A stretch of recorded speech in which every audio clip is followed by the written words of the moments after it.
சாப்பிட்டியாடா? பசிக்குதா? என்ன சாப்பிட்ற? பானிபூரி. பானிபூரியா? 2 செட்.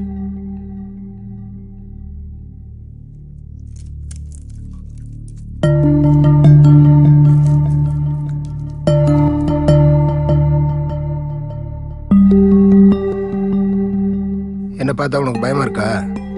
இல்ல சார், நீங்க எங்க வாத்தியாரோட நல்லவரா இருக்கீங்க சார்.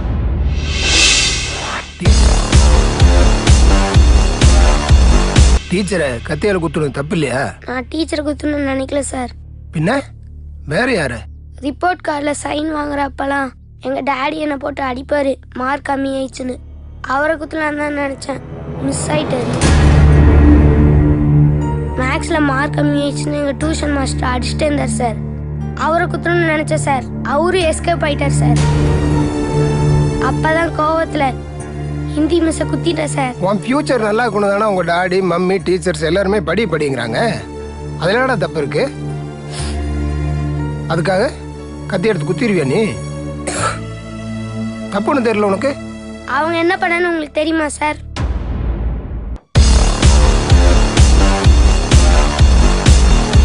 சயின்ஸில் நான் 100 மார்க் எடுத்தேன் சார். சயின்ஸ் மிஸ் என்ன பிரில்லியன்ட்னு சொன்னாங்க சார். மேக்ஸில் நான் 50 மார்க் எடுத்தேன் சார். ஆனால் அந்த மாஸ்டர் என்னை முட்டாள்னு சொல்கிறாரு.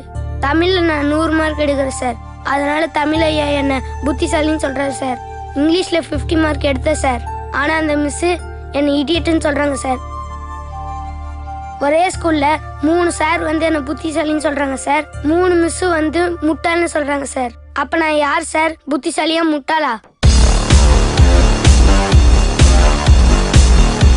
சயின்ஸில் நான் 100 எடுப்பேன் சார். ஏன்னா எனக்கு சயின்ஸ் நல்லா வருது. சயின்ஸில் நீங்கள் 200 எடுக்க சொன்னா எடுப்பேன் சார். மற்ற சப்ஜெக்ட்லாம் 100 மார்க் எடுக்க சொன்னீங்கன்னா எப்படி சார் எடுக்கிறது? ஸ்கூலில் நிறைய கேம் இருக்கு சார். ஒரே ஸ்டூடெண்ட் எல்லா கேமும் விளையாடுவானா சார்? அதே மாதிரி எல்லா சப்ஜெக்ட்லையும் ஒரு ஸ்டூடெண்ட் எப்படி சார் மார்க் வாங்க முடியும்?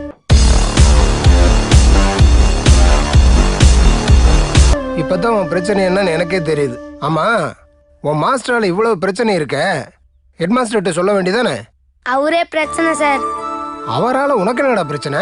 எங்க ஸ்கூல் பேக் இருக்குல்ல சார், அந்த வெயிட்டை தூக்கி பார்த்துருக்கீங்களா? நான் தூக்குனது இல்ல, என் பசங்க தூக்கிட்டு போவானுங்க. அதான் நான் பார்த்துருக்கிறேன். பாவமா தாண்டா இருக்கும். ஆமா, அவ்வளவு வெயிட்டா வாடா இருக்கும் சார். செம வெயிட் சார். முதுகுலாம் வலிக்கும் சார். அதனால அவ்வளோ வெயிட்டை தூக்காம இருக்கிறதுக்கு ஹெட் மாஸ்டர் கிட்ட போய் ஒரு சூப்பர் ஐடியா சொன்னேன் சார். என்ன ஐடியாடா? ஸ்கூல் ஓப்பன் பண்ணும்போது எங்களுக்கு 2 செட்டு புக்கு கொடுத்துருங்க.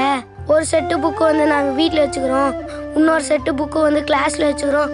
வெயிட் தூக்க வேண்டிய அவசியமே இல்லைன்னு சொன்னேன் சார். நல்ல ஐடியா தானே, இதை ஃபாலோ பண்ணலாமே. உங்களுக்கு தெரியுது சார் அது நல்ல ஐடியான்னு, ஆனால் அவருக்கு தெரியலையே சார். அட, எனக்கே அட்வைஸ் பண்ணுறியான்னு சொல்லி 2 நாள் முட்டி போடச்சார் சார். உனக்கு எந்த சாரையுமே பிடிக்காதா? ஒரு சாரை பிடிக்கும் சார். யாரா அது? ரமணன் சார். ரமணனா? அவர் எந்த சப்ஜெக்ட் எடுக்கிறாரு? அவர் வாத்தியார்ல சார். டிவில புயல் வரும், மழை பெய்யுன்னு கரெக்டா சொல்லுவார்ல சார், அவர்தான் சார் ரமணன். அவர் எதுக்குடா உனக்கு பிடிக்குது? அவர் சொல்றதுனாலதான் சார் ஸ்கூல் லீவ் விடுறாங்க. ஸ்கூல் லீவ் விட்டா எங்க எல்லாத்துக்கும் ஜாலி சார். அதனால எல்லா பசங்களுக்கும் ரமணன் சார் ரொம்ப பிடிக்கும் சார். ஸ்டூடெண்ட்ஸுக்குலாம் அவர் தான் சார் கடவுள். ஃபேஸ்புக்கில் போய் பாருங்க, பசங்க எல்லாரும் கோயில் கட்டி பூஜை நடத்திட்டு இருக்கிறாங்க. ஃபேஸ்புக்கில் போய் பார்க்கறதெல்லாம் அப்புறம் இருக்கட்டும்டா. எல்லா சப்ஜெக்ட்லேயும் 100 மார்க் எடுன்னு சொல்றது உன்னுடைய திறமையை வெளியே கொண்டு வர்றதுக்காக. அதை ஏன்டா தப்பா புரிஞ்சுட்டு இருக்கிற? எது சார் திறமை? எங்களை மட்டும் 100 மார்க் எடு 100 மார்க் எடுன்னு அடிக்கிறாங்களே சார்.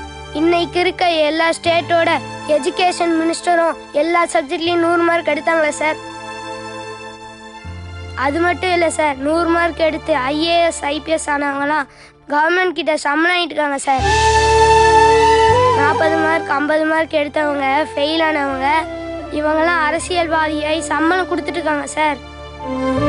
எல்லா சப்ஜெக்ட்லையும் 100 மார்க் எடுக்கிறோன்னா புத்திசாலிங்கிற சிஸ்டத்தை தூக்கி போட்டு உடைக்க சொல்லுங்க சார்.